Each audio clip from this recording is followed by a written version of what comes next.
How's it going, everyone? This is Kevin. Today I want to bring along with me to talk about the new Lumix S5 Mark II. So let's jump right into it.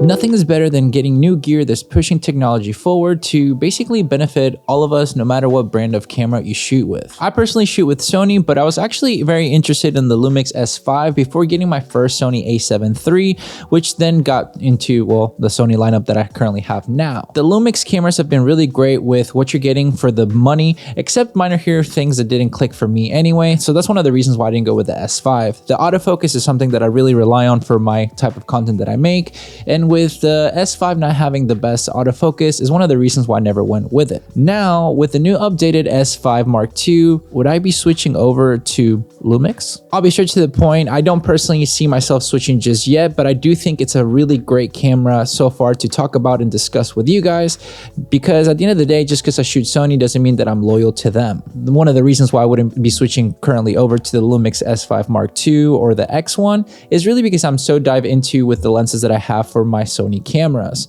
And for that being said, it's not saying that you shouldn't go get it if it's something that checks off the list into what you want in a camera, but I thought I would kind of go over with the things that I thought were really great and what I'm hoping they'll better for the next one over from Lumix, as well, that hopefully will push Sony and other camera brands even further when it comes down to the price point and what you're getting out of the camera. The main thing that is updated into the S5 Mark II is the face detection autofocus, which in all honesty, from what I've seen from videos from other YouTube content creators that get the luxury of being to test out the cameras themselves, they have really said that it has been really great updated from what it used to be, which, that being said, is something that really would have put me into going maybe with the Lumix line of cameras back when I was looking into deciding if I was going to go with the S5 or the Sony a7 III at the time being. The one and only good thing about the Sony a7 III, despite not having 10-bit color, was the autofocus that really sold it to me, because I knew that it was going to be very beneficial with me, and also the third-party lenses that I could get with the Sony line with Tamron and Sigma. Now,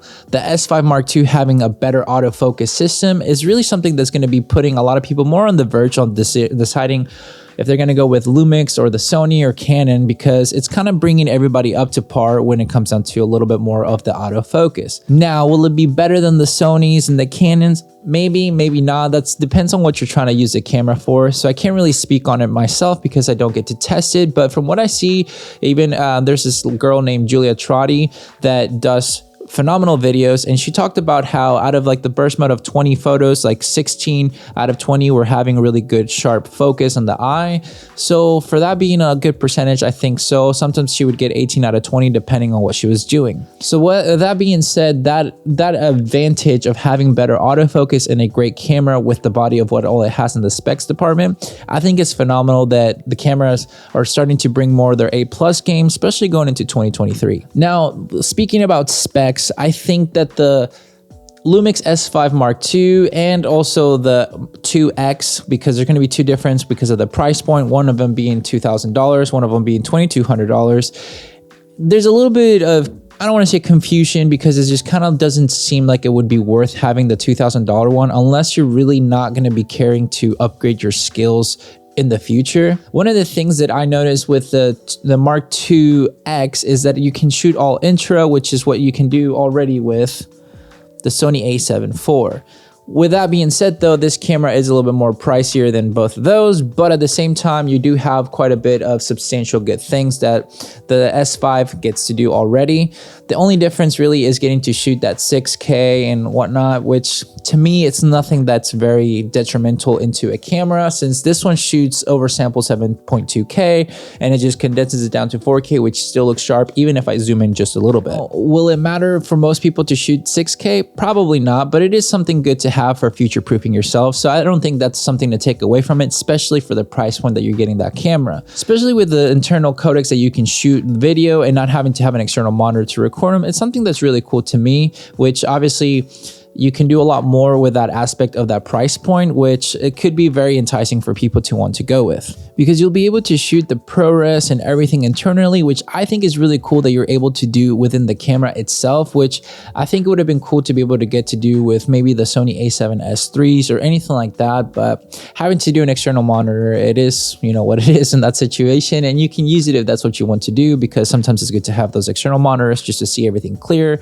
And if you're shooting that much of video, then it's probably a good investment anyway. Now with the video part anyway, with the S5 Mark II, you're still gonna have the crop at the 4K 60, which is what happens with the Sony a7 IV.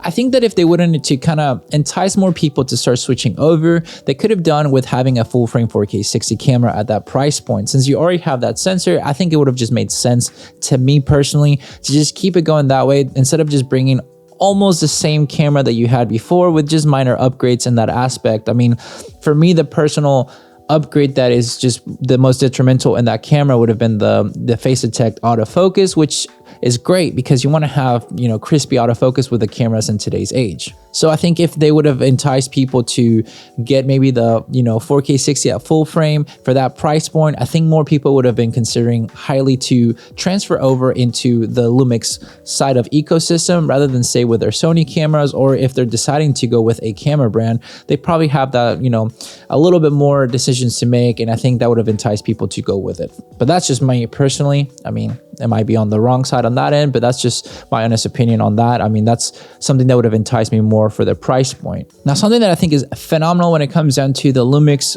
cameras that I have seen before is just their in-body stabilization, and this camera is no less than that. I mean, it has phenomenal in-body stabilization that I think most people shooting handheld would love to have in their Sony cameras, because I do notice that my in-body stabilization on my a7S III or a7 IV isn't the best. It's not horrible, it's usable, and I'm fine with it. That's something that I consider when going with the lineup. But having a nicer in-body stabilization like the Sony a7R5 has now compared to the a7 IV and a7S III is a huge change, which at the price point that the Lumix S5 Mark II is, having that great stabilization is very key and very cool to have. So that's something to consider too if you're shooting, you know, handheld, which for me, I do have a stabilizer, but I do tend to shoot more handheld than anything, just because most of the time is on the go and kind of fast going, unless it's something that's more planned out that I really know that I need to have a stabilizer.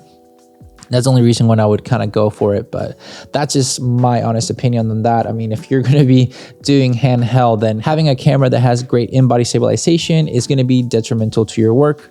So might as well look into that option with the S5 Mark II or the X. And with these cameras, you're probably going to have great photos. It doesn't matter how many frames per second you can do. I mean, they're just going to be great. I think overall, most cameras nowadays have really good autofocus and, you know, just nice colors and everything, that you can have a great starting point for the price point. But having a great hybrid camera like the Sony a7 IV has been really great for me. I know that the Lumix S5 Mark II now having great autofocus and things like that with their video capabilities would be a really great hybrid camera, which I know friends of mine that switched over to the S5 previously, so hopefully they're not too mad that they didn't get to go for the S5 Mark II, which I don't know, if you have the S5, do you think it's worth an upgrade to go to the Mark II now, or do you think it's not really that detrimental to have the autofocus being as good now and kind of the minor other things that have been upgraded? Because the body itself is still relatively similar. There's a couple differences here and there because they started to have a better cooling system, so to prevent overheating. So that's something that is really good to have for more cameras going forward, because of all the juices they're having to bring to the table.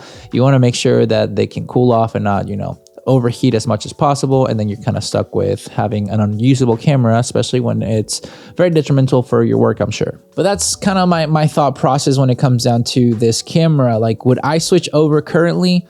No, honestly, I wouldn't, just because I'm already so invested into my lenses and everything with Sony. Now, if I hadn't upgraded to a full frame just yet, and I wasn't really invested into the full frame lenses just yet, let's say with Sony, and I was kind of tinkering with the idea and my budget only allowed a certain amount of money to be put, I think the S5 Mark II and the Mark II X has a little bit more of the advantage in and it's going to entice more people to go with rather than the Sony a7 IV. I mean, you're going to be having yourself being a little bit more future-proof with the 6K, and you're also going to be having great in-body stabilization as well. Now, pretty good autofocus that it's not going to be so far behind from like Sony's or anything like that. So that's going to make a good cost to Sony to either step it up when it comes down to their next cameras for the price point, so that they're not losing that market share that they've been growing so much now with all the cameras that they've been putting out. So ultimately, what do you think about the new Lumix S5 Mark II and the X? Is it something that would be enticing for you to switch over if you're at a different ecosystem, or is it something that you would be interested to upgrade from the S5 that you maybe currently have, or maybe you don't even know yet and you're trying to, camera shop right now and think about which ecosystem to go with? Is it an enticing purchase for you? Yes or no? Let me know down below. Would love to know the discussion with it, since I think today's video is more like of a discussion just of the thought process, because that's something that I just genuinely enjoy, is talking about the new gear and things like that, and learn more about it to be able to talk with you guys. Eventually, hopefully, I'll be considered to be able to test these cameras out and anything like that, just to be able to give you guys even better analysis of the cameras to provide my best and honest opinions on them. But at least from seeing a lot of the videos that I was able to see and researching more, I think this still would be a great camera to get if you're looking to get a full frame camera with killer specs. And that's coming from a Sony user, which doesn't really mean much, but that way you know that I'm not just biased with Sony or anything like that. So I think it'd be a great buy if you're looking to get something nice. So that's just it. That's my opinion. Hopefully it helps you out. But with all that said and done, guys, thank you so much for watching this video. Make sure to like and subscribe, share this video with a friend. I'll catch you guys on the next one. See ya.